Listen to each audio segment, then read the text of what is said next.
मराठवाडा प्रांतामध्ये अतिवृष्टी झाल्या कारणानं महापूर आल्या कारणानं काय झालेलं आहे तर या महापुरामुळे फार शेतकऱ्यांचं नुकसान झालेलं आहे.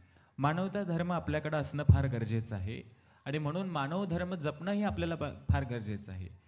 काही वर्षांपूर्वी हाच जो महापूर होता आपल्या भागामध्ये येऊन शेतकऱ्यांचं थैमान होऊन नुकसान होऊन फार दयनीय अवस्था आपली झाली होती.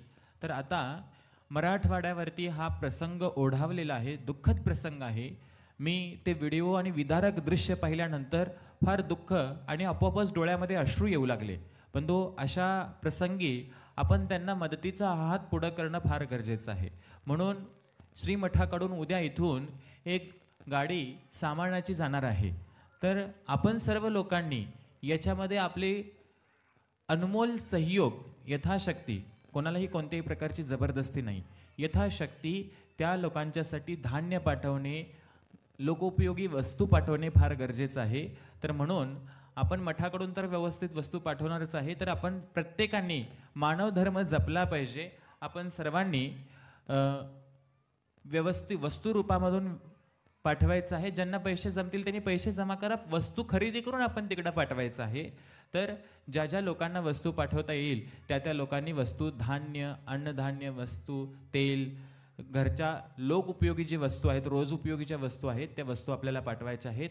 उद्या दिवसभर आपल्याकडे कलेक्शन केलं जाईल. तर आपण लोकांनी वस्तू व्यवस्थित आणि चांगली द्यायचं म्हणून असं तसलं वस्तू देऊ नका. जे तुम्ही वापरता त्याच वस्तू त्यांना देणं गरजेचं आहे, हे ना.